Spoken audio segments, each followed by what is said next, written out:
Hello children, today we'll continue our exercise 9.2 from question number 4. In question number 4 we are being given two angles, angle ABC and angle DEF. Angle ABC is given that is 65 degree, and in addition to that we are being given that their corresponding arms are parallel. So we are being given AB is parallel to DE and BC is parallel to EF. You can see I have splitted the diagram into two diagrams, and I have taken for our convenience a point G, which is a point of intersection of BC and DE. So in first case you can see that I have highlighted the arms AB and DE since they are parallel, and the BC which acts as a transversal. So you can see that angle ABC and angle DGC, they form a pair of corresponding angles, and we know in case of parallel lines a pair of corresponding angles are always equal. So you can say angle ABC will be equal to angle DGC. Since angle ABC it has been given it is 65 degree, so therefore angle DGC will also be equal to 65 degree. Similarly, in the second case we are given that BC and EF are parallel, and here DE acts as a transversal. So you can say angle DGC will be equal to angle DEF. Since we have already proven that angle DGC is 65 degree, so angle DEF will also be equal to 65. That's our solution.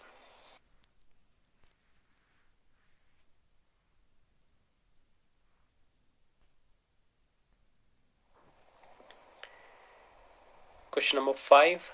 In question number 5 we are being given two pairs of parallel lines. EF is parallel to GH and AB is parallel to CD. In the first case, when EF is parallel to GH, that time AB and CD act as transversals. Similarly, when AB is parallel to CD, that time EF and GH act as transversals. And I have introduced two angles in the diagram, which are angle P and angle Q. That is for our convenience. So you can see that angle P and angle 110, they are vertically opposite angles. We know that vertically opposite angles are equal, so angle P will be equal to 110. Now you can see that angle P and angle Z, they form a pair of corresponding angles since EF is parallel to GH, and we know that when the lines are parallel then the pair of corresponding angles are equal, so therefore P will be equal to angle Z. Since we have already proved that P is equal to 110, so therefore Z will also be equal to 110. Now we can see that since AB is parallel to CD, and angle Z and angle X, they form a pair of corresponding angles, and they should be equal as well. So therefore angle X will be equal to angle Z. Since we have proved that angle Z is equal to 110, therefore angle X will also be equal to 110. Now as you can see that angle P and angle Q, they also form a pair of alternate interior angles. Since AB is parallel to CD, so therefore angle P will be equal to angle Q, and we know in case of parallel lines alternate angles are equal. So therefore angle P will be equal to angle Q, since angle P is 110, which we have already proved above, so therefore angle Q will also be equal to 110. Now on the line AB you can see that angle Y and angle Q, they form a linear pair, and we know that the sum of the angles of a linear pair is equal to 180 degree, so therefore angle Y plus angle Q is equal to 180 degree. But we have already proved the value of Q, which is 110, so therefore we will substitute that 110 in this equation, so we get angle Y plus 110 equal to 180 degree. So which on transposing and simplifying we get angle Y equal to 70 degree.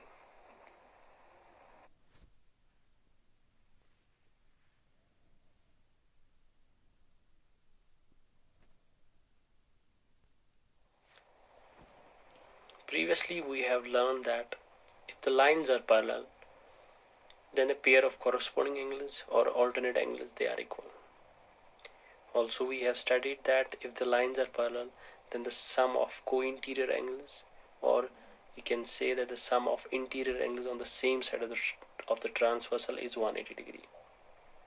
Or also you can say that if the lines are parallel, then the sum of co-exterior angles is also 180 degree. Same goes with its converse as well. So it is true for its converse as well. The converse states that if the pair of corresponding angles are equal, or if the pair of alternate angles are equal, then the lines will be parallel. So you can see question number 6 is related to this converse. You see that angle 1 is equal to 38, angle 2 is equal to 38. It is given in the figure. So we see that angle 1 and angle 2, they are equal, but at the same time they form a pair of corresponding angles.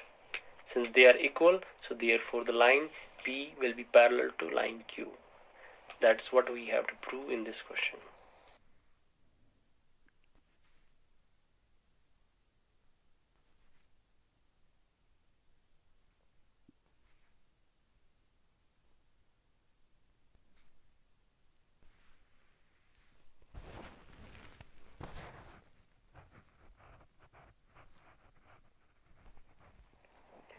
In question number 7, we are given with the three lines M, N and P, which are parallel to each other, and a line L which acts as a transversal as it intersects these three lines at distinct points.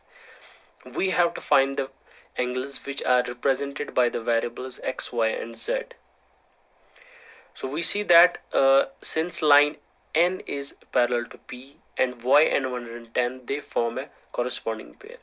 And we know in case of parallel lines, then a pair of corresponding angles are always equal. So we can say angle y is equal to 110. Similarly, you see that 110 and z, they are also forming a pair of corresponding angles. So they will be also equal.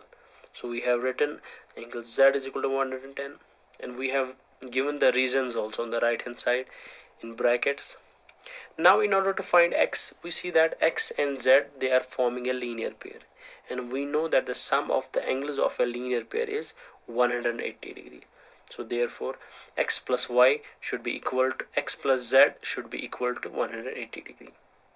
So we have written the equation here. Now since we have already proven the value of z, that is 110, so we will substitute that value in this equation, and after transposing that the value of 110 to the right hand side and simplifying, we get the value of x, which is 70 degree.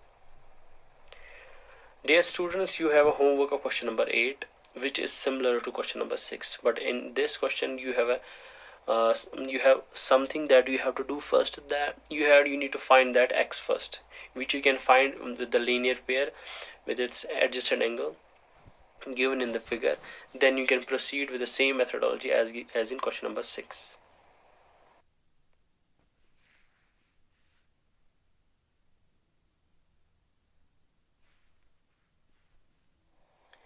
Question number 9. We know that if the lines are parallel, then the sum of co-interior angles, or you can say the sum of interior angles on the same side of the transversal, is 180 degree.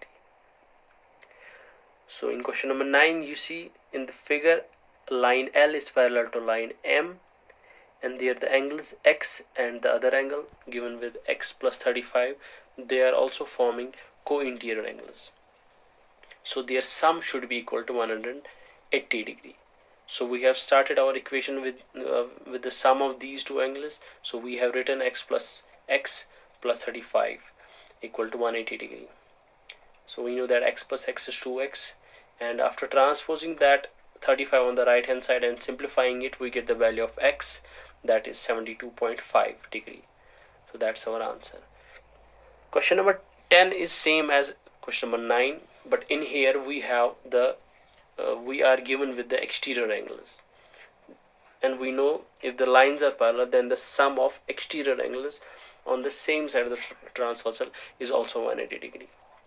So you can proceed with the same methodology in this question also. So this is your homework. Thank you and take care.